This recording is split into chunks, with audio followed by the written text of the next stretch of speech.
En fait, j'avais mis Bénin sur mon cahier, donc j'ai dit je vais voir ce que ça va donner. Et là, la première vidéo que j'ai regardée, je me suis dit mais non, jamais de la vie. J'ai dit jamais de la vie, je ne viendrai pas. Ah. Alors là, non, j'ai pris mon stylo, j'ai fait ça. J'ai dit cap sur la Côte d'Ivoire. Bonjour à tous, j'espère que vous allez bien. Donc aujourd'hui, interview avec une femme qui va se présenter. Une femme qui est arrivée au Bénin, une femme déterminée, une femme pétillante, une femme haïtienne. Je la laisse se présenter.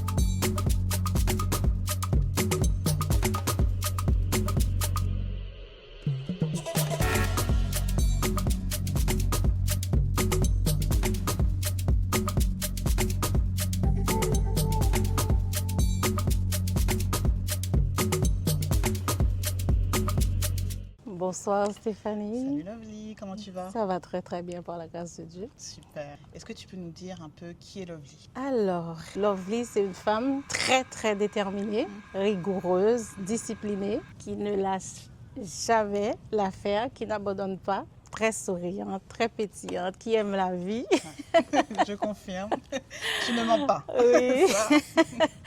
Donc voilà, c'est Lovely ça. Super. Alors aujourd'hui, on est à Cotonou. Moi, j'aimerais savoir qu'est-ce qui t'a amené au Bénin? Parce que pour introduire, Lovely a fait appel à nos services, donc à Steve et moi, l'année dernière. Donc Oui. là, ça fait, je pense, presque un an. Oui. Et entre-temps, tu n'étais pas au Bénin. Non. Tu as fait appel à nos services. Oui. Ensuite, tu t'es installée Oui. et là, tu es là. Oui, je suis Est-ce là. que tu peux nous raconter un peu pourquoi tu es là au Bénin? On va dire l'histoire du Bénin a commencé en 2024 où je ressentais ce besoin, ce désir-là d'aller vivre en Afrique. Ou même avant tout d'aller vivre en Afrique, mais de visiter l'Afrique. En fait, j'avais 3 pays en tête. J'avais le Sénégal, on va dire la Côte d'Ivoire. La Côte d'Ivoire était en tête de liste. Le Sénégal, le Bénin en 3e de la liste. Ok. Oui. Donc du coup, ça a cheminé 2024. Ça a cheminé et après je me suis dit ok, je vais en Côte d'Ivoire, je vais habiter en Côte d'Ivoire. Et j'avais un projet aussi d'implanter une entreprise. J'ai fait tout le projet sur la Côte d'Ivoire. Tout. J'ai même commencé à rechercher des appartements, tout ça. J'ai tout fait sur la Côte d'Ivoire. Et puis au moment, en 2025, j'étais un peu confuse parce que mon cœur m'attirait sur le Bénin, mais mon corps me disait la Côte d'Ivoire. Il y a un matin où je me suis réveillée comme ça, et là je sens qu'il y a un truc qui me dit, regarde pour le Bénin, va faire tes enquêtes sur le Bénin pour voir. Mais il faut dire qu'à chaque fois que je voulais prendre mon billet d'avion pour la Côte d'Ivoire, je n'arrivais pas à faire ça. Ouais. J'avais tout en fait devant moi, mais à chaque fois je devais cliquer, payer. Il y a quelque chose qui me retenait, qui me stoppait en fait. Ok. Ouais. Et là, je me suis dit, ok, je dois commencer à faire un petit tour d'horizon sur le Bénin pour voir ce que ça donne. Quand j'ai pris mon YouTube, là, j'ai commencé à regarder. En fait, j'avais mis Bénin sur mon cahier, donc j'ai dit, je vais voir ce que ça va donner. Et là, la première vidéo que j'ai regardée, je me suis dit, mais non, jamais de la vie. J'ai dit, jamais de la vie, je ne viendrai pas. Ah. Alors là, non, j'ai pris mon stylo, j'ai fait ça.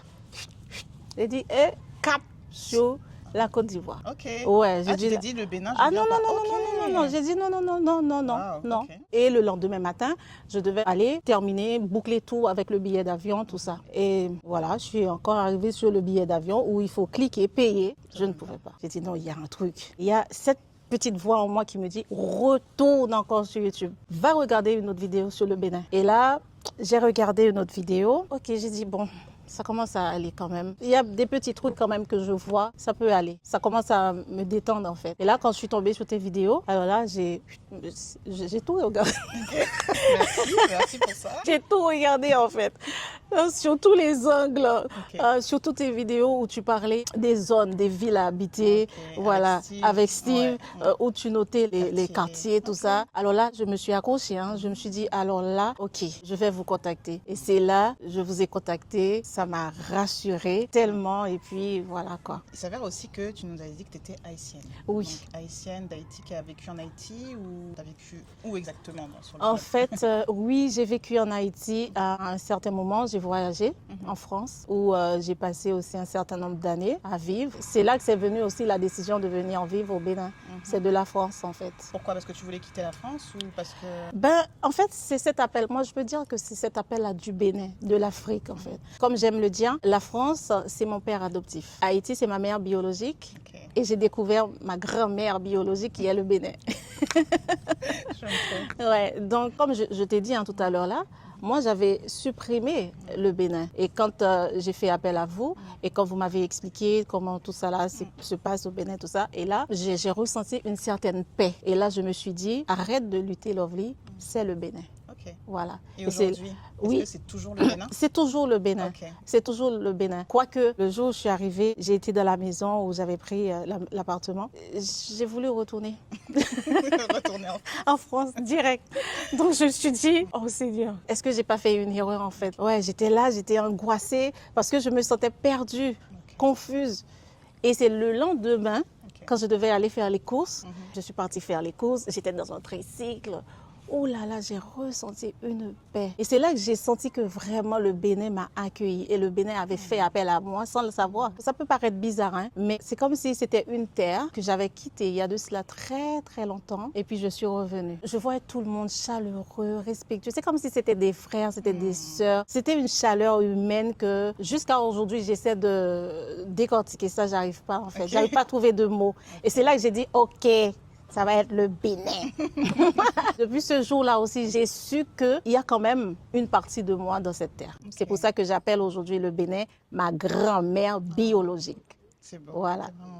Est-ce que tu peux nous retracer un peu ton parcours de « Ok, je vais au Bénin » à aujourd'hui? Parce qu'il y a quelque chose d'important aussi que nous, en tout cas personnellement, on conseille aux personnes, c'est de faire vraiment ce voyage de repérage. Ce voyage où, avant de t'installer, viens voir. Parce que nos vidéos, sans prétention, elles sont bien. Oui, Mais très avec très bien. ça, merci. Mais avec ça, on ne peut pas vraiment se dire « Ok, je connais le Bénin », je pense. On ne peut pas se dire « Je connais le Bénin » tant qu'on n'y a pas mis les pieds. Oui. Donc aujourd'hui, est-ce que tu peux nous dire, déjà si tu as fait ce voyage de repérage, moi j'ai la réponse, mais Oui. il faudra le dire aux spectateurs, D'accord. mais également de nous dire ton processus, ce que tu aurais peut-être aimé avoir fait au préalable ou pas. Ou ce Ouais. qui est OK. En fait, moi, je n'ai pas fait le voyage de repérage, mais je le souhaite à tout le monde. Oui, oui, très, très sérieusement. Moi, j'appelle ce que j'ai fait un coup de folie. Comme moi, j'agis tout le temps comme ça, je suis comme ça, je suis fonceuse dans l'âme, d'accord? Mais non, moi, je le conseille à tout le monde. OK. Ouais. Parce que si j'étais pas ancrée dans mes décisions du départ de vraiment venir au Bénin, de m'installer, de faire mon projet au Bénin, j'allais repartir sur 3 jours. Direct, j'allais repartir sur 3 jours. Ah oui, oui, oui. Il faut un travail mental, il faut un travail physique, il faut un travail aussi spirituel, il faut un travail aussi ancrage. D'où le voyage de repérage. OK. Ouais, ouais, ça c'est sûr. Une préparation. Une plus globale. préparation, ça c'est sûr. Ouais. Moi, je me suis vraiment bien préparée mentalement. C'est ce qui fait que je suis encore là aujourd'hui. Ouais. Est-ce que tu as rencontré des difficultés? Ah oui, quand même, beaucoup. Quand tu n'es pas habitué à la culture africaine, voilà, je suis pas habituée avec. Hein. Quand tu vois des choses, tu préfères rigoler au lieu de s'offusquer. Et donc, du coup, tu t'es dit, OK, Bénin, qu'est-ce que tu as fait après? Donc, tu as fait appel à nos services. Oui, en fait, moi, ce que je conseille aussi à une personne qui arrive, qui décide de s'installer ou même d'investir au Bénin, c'est de se dire aussi, dès que j'arrive, je démarre. Ce que j'avais fait, je suis arrivée 3 jours après, j'ai démarré. Tu as démarré quoi? J'ai démarré l'entreprise. OK, toi, c'était business. Ah oui, c'était obligé. Ouais, j'ai démarré parce que je suis chez moi en tant que... Mais la culture, la mentalité, tout diffère de ce que j'ai connu il y a de cela bon nombre d'années en France. Hein. Et puis, le côté aussi dépenses, il faut y penser. Hein. Quand on arrive, si on arrive pour le côté touristique, on passe 10 jours ou bien 1 mois, ça va. Mais si tu arrives avec un projet, tu arrives, ne te dis pas, OK, je vais visiter X, Y, je vais par là, je vais par là. Reste concentré, reste focus. Donc, dès mon arrivée, 3 jours, je me suis lancée en fait. Alors Lovely, je voudrais retourner sur le passage où tu dis que tu recommandes aux gens de venir et d'y aller franco directement, de ne pas attendre s'ils ont un projet professionnel d'y aller et puis de foncer. Nous, je t'avoue que c'est pas ce qu'on recommande. Donc déjà, tu l'as dit avec le voyage de repérage, déjà c'est un premier aspect où les personnes peuvent s'imprégner du Bénin, mais aussi de ses réalités à travers notre expérience, mais la leur aussi qu'ils vont vivre durant ces 10 jours. Mais on conseille aussi de ne pas forcément y aller tête baissée, entre guillemets, et de foncer et puis d'y aller. C'est pas ce qu'on recommande parce que, en fonction du business, après, le Bénin, quand même, il mérite d'être apprivoisé avant de pouvoir remonter des projets, selon nous. Est-ce que tu peux revenir sur ce passage, justement, parce que toi, comment tu as fait et pourquoi tu es allé direct franco?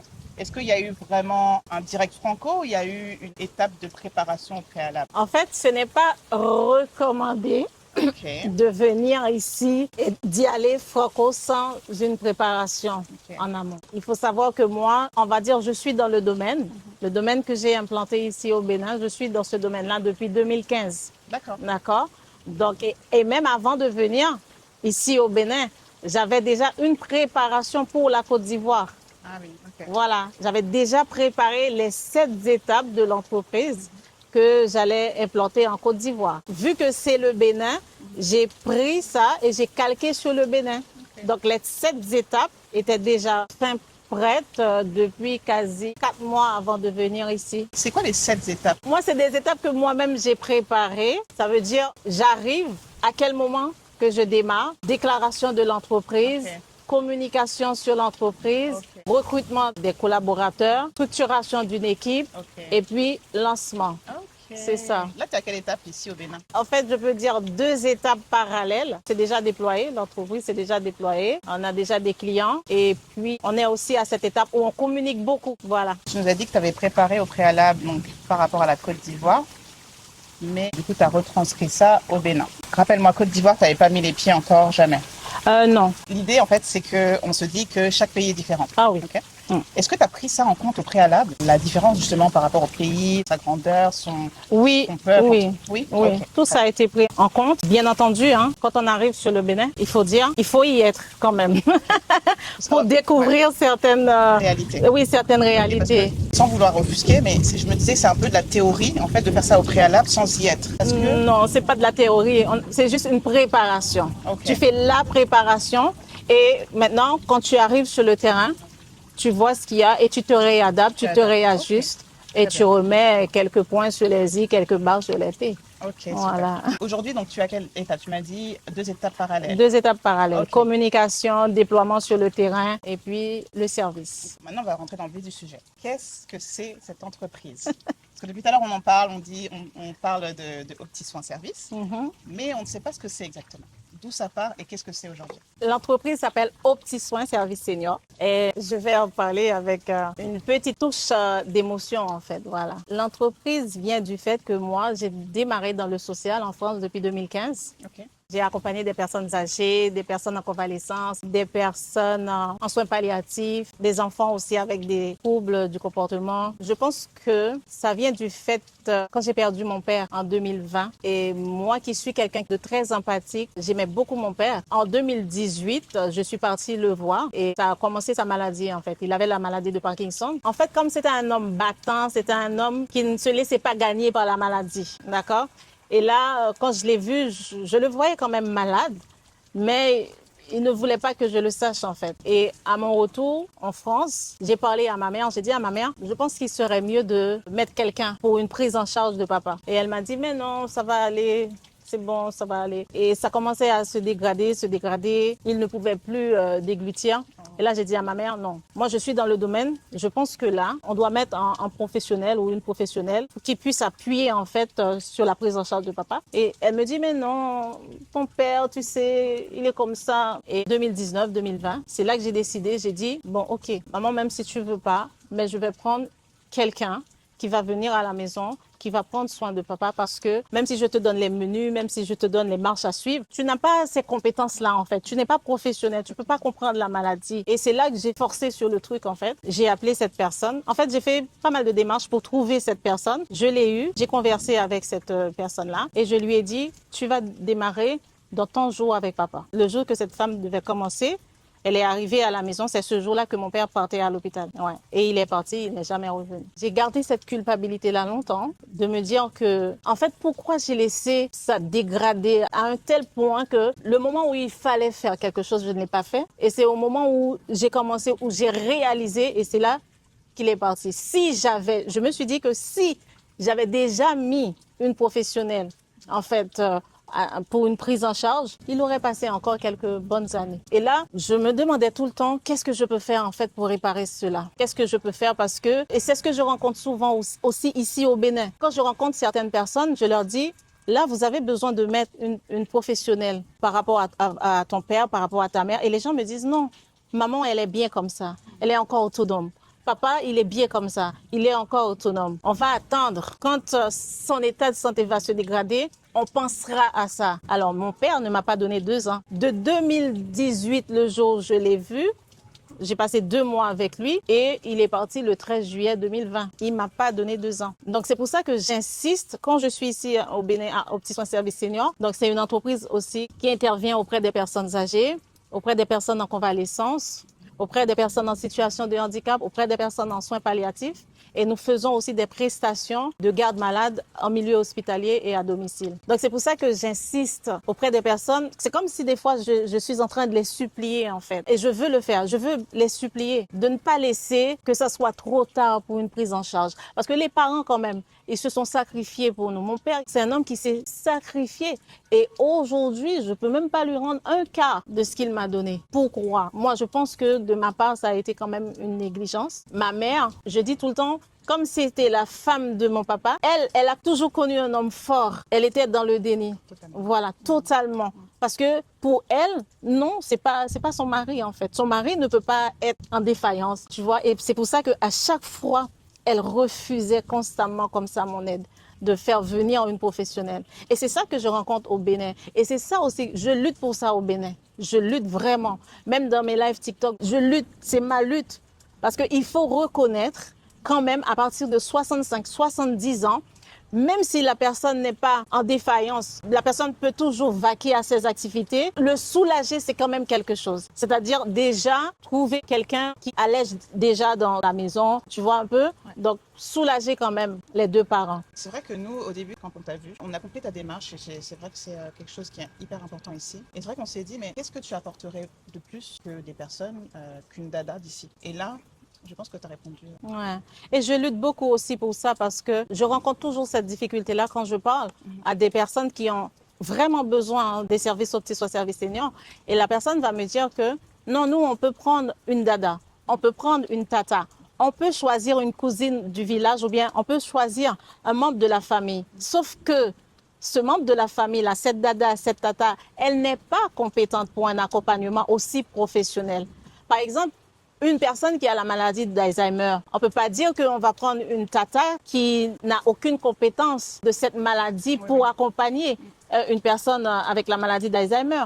Une personne qui a, par exemple, des prises de médicaments strictes, qu'on doit respecter sur des heures strictes, on ne peut pas déléguer ça à une tata. Je ne dis pas que la tata, ce n'est pas... Je ne dis pas que la cousine du village, non. Non. C'est qu'il y a des compétences qu'elles n'ont pas. Et on doit se référer à des professionnels d'accompagnement, de l'accompagnement. Voilà. Merci. Je voulais savoir, en venant ici, du coup, quelle a été ta stratégie, justement, pour avoir ces parts de marché-là, ces personnes-là, ces personnes âgées? Où tu vas chercher tes clients? Comment tu fais? Moi, la première étape, ça a été mes lives sur TikTok. C'est là que j'ai fait connaître l'entreprise. Super. Et puis, je pense que j'ai fait tous mes recrutements aussi sur TikTok. OK. Oui. Donc, ces 2 personnes-là qu'on voit, c'était... Oui, okay. Oui, c'est sur TikTok. Les verra après, oui. Mais... OK. Ouais, j'ai fait tous mes recrutements sur TikTok et j'ai aussi lancé une formation auxiliaire de vie. Et puis, voilà, hein, c'est TikTok et puis beaucoup de terrain. Ah oui, pour le bouche à oreille aussi et beaucoup de terrain. Parce qu'il faut aller au contact des gens pour savoir. D'ailleurs, il y a la culture, il y a pas mal de choses en fait. Il faut connaître. C'est pas comme si quand je suis en France et que c'est quelque chose de commun, tu vas voir quelqu'un venir dans ton intimité, commence à faire ta toilette, commence à faire ton repas. C'est quand même quelque chose. Hein? Il faut bien expliquer ici que accepter qu'une personne rentre chez toi et puis te parler et puis va commencer à te donner la douche. Ah, ouais. Et quelles ont été tes difficultés, justement, les difficultés que tu as rencontrées en prospectant, enfin, en déployant justement toute ta stratégie ici au Bénin? Les difficultés, ça va rester quand même de faire comprendre que l'accompagnement professionnel, c'est différent de l'accompagnement d'une personne qui n'a pas les compétences pour. Voilà. Ça veut dire qu'il y a des gens qu'on va rencontrer, ils sont vraiment dans le besoin. Mais qui va me dire, mais non madame, j'ai la femme de mon frère qui peut venir s'occuper de maman. Justement, comment une personne qui n'a pas l'habitude, comment tu fais pour lui faire comprendre que c'est toi la personne? Bon, c'est aussi de leur expliquer que c'est une prise en charge déjà qui va les décharger. Par exemple, quelqu'un qui travaille et qui a un proche à l'hôpital. Cette personne doit faire, par exemple, aller au travail, couper un peu, retour à l'hôpital, prend les ordonnances du médecin, achète les ordonnances, revient encore à l'hôpital, repart encore au travail. Ça, quand même, c'est une charge mentale. On leur explique que nous, on est là pour relayer, par exemple, sur une journée de prise en charge de proches malades. Nous, on est là, on va envoyer un auxiliaire de vie ou une aide-soignante pour pouvoir relayer sur la journée ou sur la nuit. Ça évite une charge mentale, ça évite aussi que cette personne-là se déplace et se dire, OK, ou même j'ai déjà rencontré des gens qui ont pris des congés forcés pour pouvoir rester au chevet des proches. Donc, ça évite tout ça, en fait. Il y a ici aussi au Bénin, des fois, les gens vont comprendre que si ce n'est pas moi qui le fais, pourquoi c'est quelqu'un d'autre? Okay. Le proche en face peut interpréter ça, qu'on l'a abandonné, ou on l'aime plus, ou bien on l'aime pas assez. Et moi, je leur explique que non, ce n'est pas ça de l'amour. L'amour, c'est quand vous pouvez disposer quelqu'un pour faire la tâche mieux que vous. Voilà, c'est un peu ça. Il y a aussi quelque chose que j'aimerais aborder avec toi. Ouais. Les difficultés que nous, on rencontre ici depuis qu'on arrivait, c'est du domaine administratif et du recrutement. Est-ce que tu t'étais préparée à ça? Ah non, non, non, non, non, non, non, non, pas du tout. Alors, c'est pas une critique, hein. Moi, j'aime beaucoup le Bénin, c'est la réalité. Quand on parle de la réalité, il faut pas que les gens prennent ça comme une critique ou comme dénigré, en fait. Alors moi, si j'ai un conseil à donner, ne jamais employer quelqu'un ici au Bénin sans la formation, sans l'avoir formé au préalable.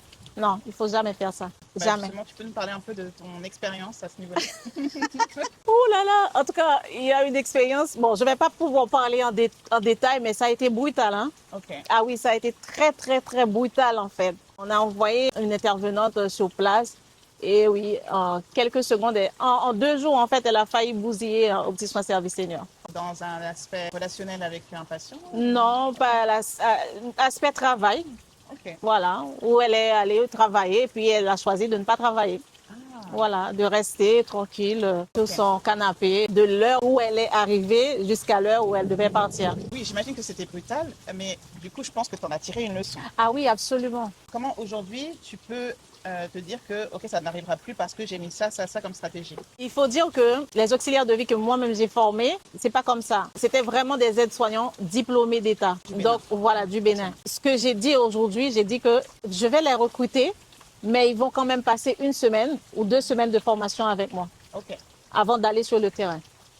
Voilà. Et ça a changé quelque chose? Ah oui, absolument, parce que moi, je faisais confiance. Parce que j'ai dit, c'est diplômé d'État, avec un cursus, et des fois avec des expériences professionnelles. Bah oui, j'ai vite fait confiance. Mais bon, non, il ne faut pas. Ouais, c'est important. Et au niveau administratif, parce que tu es venu, du coup, tu m'as dit, tu as fait tac, tac, tac, tu as commencé à faire les papiers, tout ça. Oui. Est-ce que tu peux nous raconter un peu? Ok, au niveau administratif, je pense que je m'étais préparée aussi.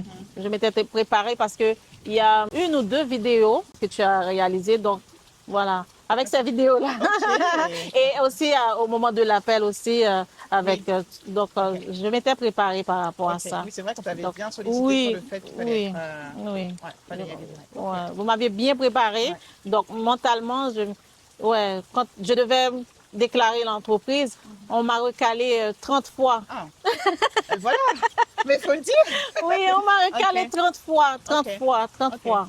Donc, du coup, j'ai insisté. C'est plus ton mental, là, qui a joué. Donc, finalement, tu as rencontré des difficultés, mais c'est ton mental qui a fait que, je m'étais préparée, j'ai eu l'appel, ça, on m'a dit, tout ça. Ok, pas grave. Vu que vous m'aviez déjà prévenu, donc je me suis dit, si après 5 relances, je lâche l'affaire, je laisse tomber, ça veut dire que je n'avais rien compris de ce que vous m'aviez dit, en fait.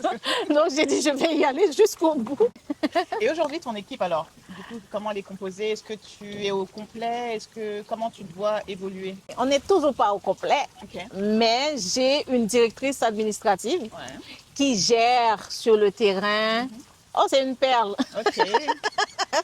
Elle s'appelle Yerima. Elle est sur le terrain. C'est elle qui coordonne l'équipe soignante. C'est elle aussi qui va à la rencontre des clients. Puis après, on a nos équipes intervenantes aides-soignantes. On a aussi les auxiliaires de vie. Ok, vous êtes combien en total? En total, on est à peu près on est à peu près sur une quinzaine d'auxiliaires de vie et d'aides-soignants. Dans l'équipe administrative, on est à 3. Ok, Voilà. nice, c'est bien. Ouais. Et ça en quelques mois? Oui, en quelques mois. En moins d'1 an? Oui, en moins d'un an. Ok, donc tu as été franco et Oui, aujourd'hui... franco. Ok.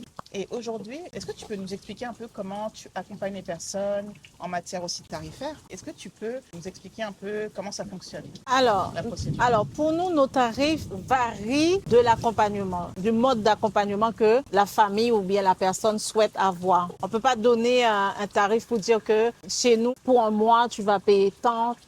Parce que par exemple, on ne peut pas accompagner une personne qui peut se débrouiller dans la journée. En fait, comment je peux dire Est-ce que ça? ça ne change pas en fonction des profils, tout simplement? Oui, ça change. De la maladie, Exactement, du stade? exactement. C'est ce que je voulais dire. Ça change, ça varie du mode d'accompagnement. On ne va pas accompagner une personne qui a une cécité pareil qu'une personne qui a une maladie d'Alzheimer. On ne va pas mettre le même tarif, par exemple, sur une personne qui est alitée et sur une personne qui est autonome ou bien semi-autonome. C'est un vrai challenge. Oui, c'est un vrai C'est un challenge. challenge parce que c'est vrai qu'ici, les gens ils vont demander directement c'est combien. C'est vrai, c'est vrai. À chaque appel téléphonique qu'on juste a c'est à combien. Au Petit Soin Service Senior, bonjour madame, on voudrait savoir c'est combien. Mais on ne peut pas faire comme ça.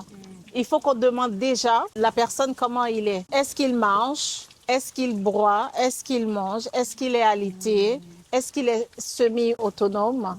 Est-ce que c'est nous qui allons cuisiner pour la personne? Est-ce qu'il y a un suivi régulier de la prise de médicaments? Est-ce qu'il y a change aussi? Ça veut dire, est-ce que cette personne-là est capable d'aller uriner seule? Est-ce qu'il y a les selles à nettoyer, changement de protection, tout ça? Est-ce qu'il y a douche? Est-ce qu'il y a bain? Est-ce qu'il y a toilette? Donc, c'est tout ça il faut prendre en compte. Okay. Mais normalement, si on peut se situer sur un tarif Au Petit Soin Service Senior, on pourrait dire qu'on est à partir de 5 000 francs par jour. OK. Voilà, on est à partir de 5 000 francs. Tout comme, selon le mode d'accompagnement, on peut arriver aussi à 10 000 francs par jour. Mais on commence à partir de 5 000 francs par jour. C'est intéressant à savoir parce que du coup, je pense que ça pourra situer un peu les personnes, même si c'est à partir d'eux. C'est important de spécifier. Mais il y a notre prise en charge aussi pour le milieu hospitalier qui ne change pas. J'allais oublier. Pour les gardes malades, c'est 10 000 francs par jour. OK, parce que tu travailles aussi avec les hôpitaux. Oui. OK, mais ça c'est intéressant de spécifier, c'est très bien. OK, tu travailles avec les hôpitaux, donc tu as démarché les hôpitaux, j'imagine. Oui. Vers toi. Nous, on a démarché. On ne travaille pas comme collaboration ou bien partenariat. Non. C'est les familles. Oui, c'est les familles. Okay. Quand on sollicite l'hôpital, ils nous donnent le feu vert de pouvoir parler de notre service à l'hôpital ou bien dans la clinique où ils acceptent aussi d'en parler. On a eu pas mal de cliniques, qui ont accepté. Et beaucoup de pharmacies aussi qui ont accepté de parler de nos services à leur clientèle. Ouais, ça j'ai vraiment beaucoup apprécié en fait. C'est super, c'est vraiment un avantage incroyable. J'imagine que tu as un site internet. Je pense que je mettrai les informations, mais est-ce que tu peux nous dire où est-ce qu'on peut te contacter, comment on peut te contacter? Parce que je pense que tu as aussi des potentielles personnes qui ne viennent pas forcément du Bénin, qui ne sont pas forcément au Bénin en tant que telles, mais qui viennent d'ailleurs aussi et qui nous regardent et qui pourront peut-être être intéressés à distance. Donc c'est important aussi de pouvoir communiquer ces informations. D'accord, ok. Alors nous, c'est aupetitsoinsservicesenior.com. Voilà. Notre numéro de téléphone, c'est le +229 65 77 84 64. Yes. Et c'est WhatsApp ou appel normal en fait. Avec appel normal, c'est 01 65 77 84 64. OK. Et tu as le TikTok qu'on va mettre aussi. Ah oui, il y a le TikTok aussi.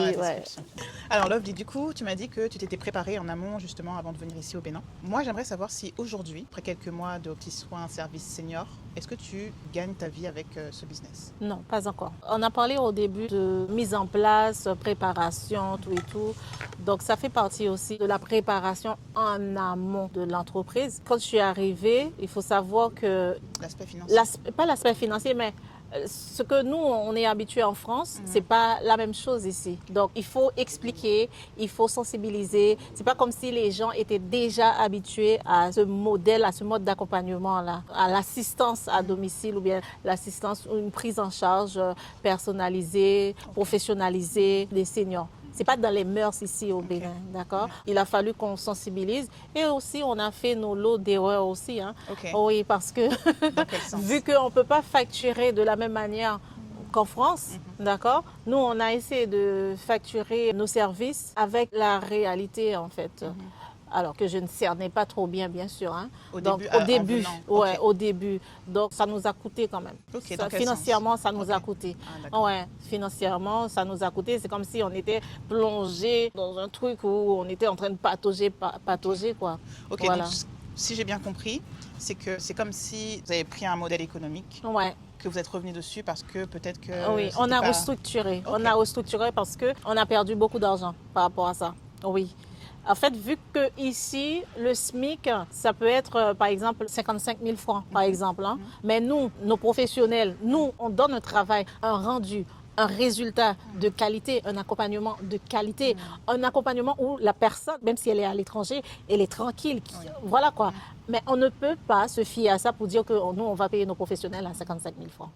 D'où on a restructuré les tarifs parce que ici, quand même, comme j'aime le dire, hein, c'est pas critiquer, c'est pas dénigrer. Ils ont plus ou moins tendance à dire que l'aide ménagère, ça fait 30 000 francs par mois. Mais nous, on ne peut pas. Donc, on a dû restructurer, ce qui a fait qu'on a injecté quand même de l'argent dans l'entreprise, mais on a perdu. Mais aujourd'hui, on a structuré. Mais dire que je peux en vivre là où je parle là, non. Non. Mais ça, tu l'avais anticipé que tu allais prendre un certain délai avant de pouvoir gagner? Ah oui. J'avais anticipé. Je ne savais pas que ça allait se passer vraiment, mais j'ai anticipé sur ça. Donc ça demande quand même une préparation financière. Parce que tu m'as dit que tu t'étais préparée au niveau du mindset, de plein de choses, mais finalement, c'est aussi de la préparation financière que tu as fait. Ah oui. De la préparation financière. Hein. Si jamais on avait une stratégie et que la stratégie est vouée à l'échec, il va falloir repartir. Entre-temps, on repart, mais il y a encore les dépenses qu'on doit faire au niveau de la famille, tout pour vivre. On ne peut pas dire qu'on a une vision, on veut venir investir, on veut venir s'implanter au Bénin et puis on vient avec les deux mains vides comme ça, c'est pas possible.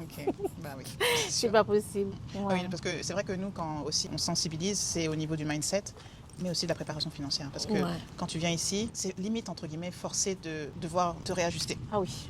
À n'importe quel moment, tu vas devoir te réajuster, que ce soit du professionnel ou du personnel. Tu as des dépenses que tu ne vas pas imaginer. Et là, ça a été ton cas, justement, par rapport à la restructuration dont tu m'as parlé. Oui, on a restructuré, en fait, aussi nos tarifs. Ouais, parce qu'on était vraiment à la baisse. Oui, on a restructuré. Sinon, c'était la faillite. Autant bien le faire que... Oui, autant bien le faire. Parce que nous, on est sur un accompagnement vraiment professionnel. Et les gens ici, au Bénin, veulent de la qualité. Mais la qualité, c'est pas gratuit. C'est pas gratuit. Voilà. Par rapport à ce que vous nous dites, c'est vraiment qu'il y a eu une préparation, qu'elle soit au niveau mental, qu'elle soit au niveau financier, dans le pro. Mais ce qu'on oublie souvent, c'est qu'il y a une différence entre se préparer en amont, ça c'est très bien, c'est obligatoire, mais il y a la réalité du terrain. Et aujourd'hui, j'aimerais savoir, Lovely, est-ce que tu as eu justement cet écart entre ta préparation et la réalité du terrain, au niveau personnel? Oui, absolument. Parce que déjà, quand tu arrives au Bénin, heureusement aussi, je vais revenir encore à cet appel. À l'appel découverte. À l'appel découverte. Oui, heureusement, tu m'en avais parlé, tu m'as dit, écoute Lovely, il faut faire attention hein, parce qu'on a tendance trop souvent à dire que le Bénin, ce n'est pas cher, tu vas trouver ça et là comme ça, tu vas trouver comme ça, tu vois. C'est ça en fait, la réalité terrain, c'est tout autre. Moi, quand je suis arrivée, oui, avec l'implantation de l'entreprise, j'ai dû jongler en fait. Ne pas aller dans mon budget à n'importe comment, n'importe quelle manière. Parce que quand tu arrives là, si tu me l'avais pas dit, moi j'aurais compris que ok, on y va, on déballe. Mais j'ai structuré par rapport à ça, j'ai dû remanier aussi, même au niveau personnel, mais c'est dans l'ensemble même, au niveau de l'entreprise. La directrice administrative, elle peut le confirmer. On fait très, très, très attention. Moins de centimes, on ne fait pas d'écart. C'est la raison pour laquelle aussi, je t'avais dit, dès mon arrivée ici au Bénin, je me suis mise à travailler. Pourquoi? Je ne voulais pas me perdre, en fait. À me dire, ah non, je peux aller au bord de la mer, je peux aller, faire des sorties touristiques. Ah non, non, on verra ça après. Voilà, je suis là. Donc, c'était pour ne pas me disperser parce qu'on peut comprendre que non, c'est pas cher, tu peux payer ça, c'est 10 000 francs. 10 000 francs, c'est 15 euros. 10, ça monte vite. Hein. Ça monte vite. Les francs, ça monte. Ça monte très, très vite. Donc, du coup, oui, sur le plan personnel, j'ai eu à rencontrer ça. Parce que c'est pas tous les jours même. Ouais, c'est tous les jours. Moi, Jusqu'à aujourd'hui. Oui, jusqu'à aujourd'hui. Il faut faire attention. J'aimerais que tu nous dises un peu qu'est-ce que cette expérience t'a apporté. Cette expérience au Bénin m'a fait comprendre une autre partie de moi-même. J'ai été forcée en fait de sortir de ma zone de confort en informant la famille que je devais venir. La famille, les amis, hein. Je les ai informés de ma décision de venir vivre déjà en Afrique. Ils n'ont rien compris. Ils n'ont pas saisi le truc en fait. Alors là, Lovely, tu as toujours fait fort, hein? Mais là, vraiment, ça là, on ne sait plus quel nom qualifier ça. Ok. Pourquoi? T'es folle ou quoi? Et d'autant plus que tu n'es pas venue seule. Voilà. Avec qui? Avec mon fils. Donc, ils n'ont rien capté, ils n'ont rien compris. Donc, j'ai dû, à un moment donné, zipper. Je n'ai rien dit jusqu'à ce que j'ai atterri ici, là. J'ai appelé tout le monde, j'ai dit, je suis arrivée. Wow. Voilà. Attends, stop. Les réactions.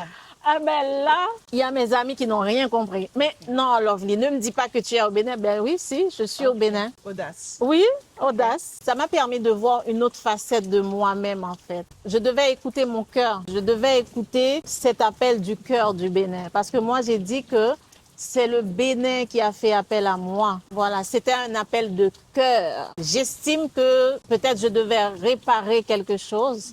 Et c'est ici que je devais le faire. C'est pour ça que je suis là et je l'assume. Hein. Je l'assume entièrement parce que ce n'est pas dans nos habitudes de pouvoir apporter du bien-être aux aînés ou bien voilà. On les laisse là. Ils vieillissent, ok, c'est une partie de la vie. Mais on ne voit pas pourquoi on va mettre de l'argent dans du vieillissement, dans un accompagnement. Moi, quand j'ai eu ça avec mon père et cet appel que j'ai eu aussi du Bénin, je me suis dit, je dois ça au Bénin en fait. Même si ça va me prendre le temps qu'il faut, je le ferai et je ne vais pas lâcher. Parce que moi, le Bénin, je vois, hein, le pays, il développe bien, très très bien en fait. Alors moi, j'ai dit que si la partie touristique, c'est les autres parties infrastructures, c'est la partie sociale aussi devait être au top aussi, tu vois. Pouvoir accompagner nos seniors, pouvoir accompagner nos proches en situation de handicap, leur donner une autre façon de voir la vie. Leur donner aussi un bien-être, du confort. Et puis, sensibiliser. Moi, je vais aller beaucoup sur ça, en fait. Et tous mes lives TikTok sont presque des lives de sensibilisation. De dire aux Béninois ou bien au peuple du Bénin que nos parents ont trop souffert pour ne pas mériter au moins le meilleur à la fin de leur vie. Je trouve que c'est la moindre des choses qu'on peut faire pour eux, en fait. Et je veux qu'aujourd'hui, que le peuple béninois puisse mettre leurs parents en priorité aussi dans la liste du budget, en fait. Si ce qu'on appelle le budget familial, il y a école, alimentation, il y a voyage, il y a peut-être maladie, je ne sais pas. Mais il faut aussi les parents soient aussi budgétisés dans la liste. Voilà. C'est ça un petit peu ma lutte. Et parce que moi, j'ai dit, j'ai perdu mon père en 2020. On peut éviter ça, en fait. Il y a certaines personnes qui vont me dire, mais c'était son heure de partir. Non, moi, je n'y crois pas. Il avait quel âge? Il avait 71 ans. Ce n'était pas son heure. Parce qu'en 2 ans, il n'y a pas eu d'encadrement, il n'y a pas eu de prise en charge à la maison. C'est ce qui fait, ça a dégradé. Et moi, je refuse que quelqu'un d'autre vive ça, si on peut l'empêcher. Parce que moi, j'ai accompagné plusieurs personnes, en fait, en France. J'ai même accompagné des personnes en soins palliatifs, en fin de vie, à un moment donné. Et puis, la personne s'est reprise et puis, on l'a remis à sa place normale. Hein. Okay. Ah oui, moi, j'ai accompagné des personnes qui étaient sur le point de partir. Mais grâce à cet accompagnement, grâce à une vraie prise en charge, et la personne s'est remise debout en fait. Donc un bon accompagnement allonge la durée de vie d'une personne. Parce que dans l'accompagnement, il y aura toute une prise en charge. Même la prise en charge alimentaire, même de la façon dont nos seniors mangent ici au Bénin, c'est à revoir ça. Okay. Oui, c'est à revoir. Quelqu'un qui a 71, 75 ans, 80 ne peut pas manger de la même manière qu'il avait 50, 40 ans. C'est plus possible. Hein? Vous composez aussi les menus. Ah oui, oui, oui, oui, oui. Parce qu'on peut rencontrer des cas, des personnes qui ont des problèmes de constipation, tout ça. Donc voilà. Et quand on voit la consistance du repas, des fois c'est le matin la même chose, le midi la même chose, le soir la même chose, ou bien le soir un petit truc beaucoup plus léger. Mais vraiment c'est un ensemble, c'est un ensemble. En tout cas moi je suis là, je veux le faire et je vais pas lâcher. Non, je vais pas lâcher parce qu'il faut que ça change. Oui. Il faut que ça change. Et surtout, ce qui me fait mal, c'est quand ici, j'ai déjà rencontré ça, mais c'est la directrice administrative en fait qui a eu à rencontrer ça elle-même en pleine face. Une personne qu'elle a rencontrée et cette personne lui a dit mais pourquoi tu veux ramener les trucs de blanc ici au Bénin? Non, depuis quand? Prendre soin de soi, prendre soin de ses parents âgés, prendre soin d'une personne en situation de handicap, prendre soin d'une personne en soins palliatifs, c'était les trucs de blanc. Non, ça ne veut rien dire. On parle de notre santé en fait, tu vois. On parle de la vie. Nous, à Opticians Service Senior, on apporte la vie, on apporte le bien-être, on apporte un réconfort, une paix, une tranquillité pour la famille. Surtout la famille aussi à l'extérieur du pays. Par exemple, il y en a beaucoup qui vivent, soit aux États-Unis, en France, peu importe, mais qui ont des parents âgés ici et qui ont besoin certainement des personnes pour prendre en charge leurs parents et qui n'arrivent pas à trouver. Tu vois un peu, nous, on vient à leurs ressources pour pouvoir leur apporter paix, quiétude d'esprit. Parce que moi, je sais ce que ça veut dire. J'en ai vu, j'en ai côtoyé en France des personnes qui vivent seules, mais qui ont un accompagnement bien ciblé et ça fait toute la différence. Donc, c'est ce que je veux faire en fait, apporter du bien-être. C'est pas un truc de blanc, c'est un truc de l'être humain. Voilà, c'est ça.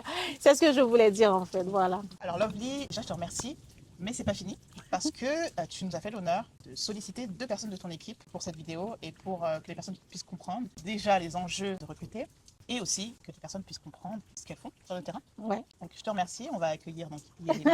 Merci. Bonjour Yerima, comment ça va? Ça va, je vais très bien et vous? Très bien, merci. D'accord, super. Quel est ton rôle dans Aux Petits Soins Service Senior, s'il te plaît? Voilà, je suis Wekaba Yerima Alofa. Je suis la directrice administrative de Aux Petits Soins Service Senior. Je gère toute l'équipe. En fait, je coordonne les activités entre l'équipe et les partenaires et les familles qui nous sollicitent. Je suis également sur le terrain actuellement. Je vais à la rencontre des familles, je vais à la rencontre des prospects. Donc, j'explique un peu sur le terrain. Je fais tout ce travail de communication là sur le terrain pour que la population sache que nous sommes là, que la population sache également ce que nous apportons comme solution aux problèmes qu'ils ont actuellement. Est-ce que tu peux nous dire un peu ton parcours? Est-ce que c'est ce que tu faisais avant? J'ai une formation en marketing. Ok. Donc, j'ai exercé pendant quelques temps en marketing, en téléconseil. Et il faut reconnaître que depuis 2 ans, je suis à la maison, je suis femme au foyer. J'étais en fait en quête d'un emploi. Je me disais que déjà en fin d'année, fin 2025, au début 2026, j'allais me relancer dans le monde professionnel parce que c'est pour des raisons de famille que j'ai arrêté un peu entre-temps. Ok. Pour m'occuper de la famille aussi. Donc, je comptais me relancer. C'est à ce moment-là que j'ai rencontré Lovely sur TikTok. Ok. Il faut dire que c'est une femme assez convaincante, déjà, parce que l'entreprise dont elle a parlé, c'est pas forcément quelque chose auquel on s'attend. Auxiliaire de vie, accompagnement à domicile, c'est pas forcément quelque chose que je connaissais. J'en ai entendu parler ça et là, mais c'est pas forcément le domaine dans lequel je pensais m'investir, en fait.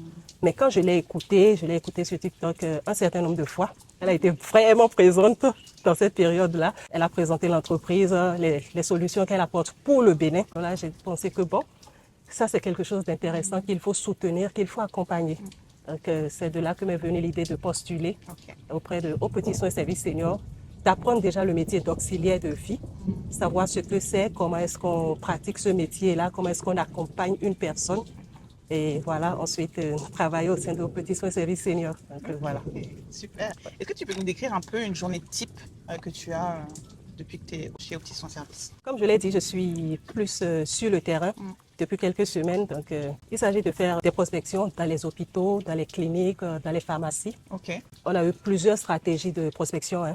D'abord, il fallait présenter l'entreprise aux personnes qu'on appelle les prescripteurs. Donc, ce sont les personnes de confiance, des personnes qui, quand elles parlent, la population écoute en fait. Les médecins, les pharmaciens, voilà. Quand ces personnes-là parlent, quand ces personnes la recommandent, donc c'est parole d'évangile en fait. Donc j'ai fait une prospection vers ces personnes-là, les chefs d'établissement, les pharmaciens titulaires. Et ensuite, nous avons pensé qu'il fallait aussi aller au contact directement des personnes qui ont besoin de nos services. Dans les domiciles au Bénin, généralement, ce sont des aides domestiques qu'on prend pour accompagner les personnes malades. Donc, ces personnes-là sentent quand même en elles-mêmes que bon, ce n'est pas l'accompagnement qu'elles souhaitent avoir. Donc, c'est la première catégorie de consommateurs. Ensuite, il y a les accompagnants. Souvent, dans les hôpitaux, au CNHU par exemple, quand je vois une personne âgée venir en consultation, c'est qu'elle est accompagnée soit de son fils ou d'un neveu, un autre membre de la famille quand même pour le soutenir. Et ces personnes-là aussi sont dans la dynamique en fait. Soit elles ont sacrifié quelque chose pour être là, ça peut être les études, ça peut être le travail, on est obligé de prendre une permission au travail pour être là et tout. Quelque part, ça pèse beaucoup dans leur vie aussi. Donc, ce sont les deux personnes en fait qui sont concernées par nos services et voilà les consommateurs que j'ai rencontrés directement après les prescripteurs. Et c'est en fait en allant sur le terrain que je me suis rendu compte que il y avait deux types de consommateurs. Sinon, tout de suite, on pense aux personnes malades, aux personnes âgées, en situation de handicap. Mais derrière, il y a les accompagnants aussi, qui sont souvent fatigués parce que ça fait beaucoup de travail. Surtout quand on n'est pas qualifié pour ce travail-là, quand on n'a pas les compétences nécessaires pour ce travail-là, ça fait beaucoup de boulot. Et quelque part, la famille oblige un membre à se sacrifier, à faire ce sacrifice-là au nom de la famille. Mais comme nous sommes très famille au Bénin, donc cette personne-là n'a pas vraiment le choix. Et puis voilà. C'est pour soulager ces personnes-là, c'est pour apporter un certain confort à ces personnes-là que l'entreprise a été montée aussi et que nous sommes actuellement dans la phase de communication pour que toutes ces personnes-là sachent que bon, il y a un relais qui est là. Nous sommes là pour prendre le relais, nous sommes là pour les soutenir, pour les accompagner, pour leur permettre de souffler un peu à un moment donné, de se dire que bon oui, j'ai le droit de me reposer, j'ai le droit de faire autre chose, même s'il y a mon père qui est malade ou mon grand-père qui est malade et qui a besoin d'accompagnement, parce qu'il y a une structure qui propose aujourd'hui un service professionnel. C'est surtout ça la chose, la partie professionnelle du truc, et qui peut prendre véritablement en charge le membre de la famille qui en a besoin. Donc voilà. Merci beaucoup. Merci beaucoup, Yerima. Merci Stéphanie. Bonjour Sylviane, ça va bien? Ça va. Super. Est-ce que tu peux te présenter, s'il te plaît? Moi, c'est Degwe Sylviane. Je suis aide-soignante au Opticien Service Senior. Depuis quand? Depuis le deuxième semestre de l'année dernière. Super. Et quelles sont tes missions au sein de l'entreprise Opticien Service Senior? Au Opticien Service Senior, je suis appelée à prendre soin des personnes âgées, les personnes en convalescence, les enfants malades et les accompagnements à domicile comme à l'hôpital. Est-ce que tu peux nous décrire un peu une journée type chez Opticien Service Senior, s'il te plaît? Ok. Opticien Service Senior, si je dois accompagner, je prends l'exemple de l'accompagnement à domicile. Oui. Pour accompagner un patient en convalescence ou quelqu'un qui est un peu âgé, je suis appelée à prendre soin de cette personne, à prendre soin de son bain matinal et les médicaments, le petit déjeuner, si possible, à discuter avec la personne s'il a un problème de trouble mental, comment je peux l'aborder. Super. Et quelle a été ta formation pour pouvoir faire ce métier? D'abord, je suis aide-soignante de profession. Ok. Oui, je suis aide-soignante diplômée, aide-soignante. Super. J'ai travaillé dans des hôpitaux en tant qu'aide-soignante avant d'être recrutée par madame que j'ai rencontrée sur TikTok. Ok. Et c'est là que j'ai postulé. Elle nous a formés en tant qu'aide-soignante parce que le diplôme que nous avons en tant qu'aide-soignante est un peu différent de l'accompagnement des patients, des personnes en convalescence. Donc, elle nous a encore reformés sur ce point-là. En quoi c'est différent? C'est différent parce que travailler en tant qu'aide-soignante dans les hôpitaux, c'est que tu es appelé à exercer ce que le docteur dit. On fait les bilans, toi tu fais les prélèvements, on fait les bilans, le docteur fait les prescriptions, les injections. S'il n'y a pas un infirmier ou bien une infirmière qui est là, c'est à toi de jouer ce rôle-là. Et, dans les salles d'accouchement, tu dois être à côté de la sage pour pouvoir l'accompagner. Donc c'est un peu ça. Maintenant, le rôle que jouent les parents à l'hôpital, c'est ça que nous jouons maintenant en tant qu'aide-soignante au petit soin service. Ok. C'est ça. Parce que vous voyez dans les hôpitaux, les parents accompagnent les patients quand ils ont besoin des accompagnements, leurs médicaments, rappeler les rendez-vous médicaux, les soins qu'il y a à faire, un peu, c'est ce que nous faisons. Et quels sont les challenges que tu rencontres au quotidien par rapport à ce métier? Parce que j'imagine que c'est quand même un métier qui demande beaucoup d'énergie. Ouais.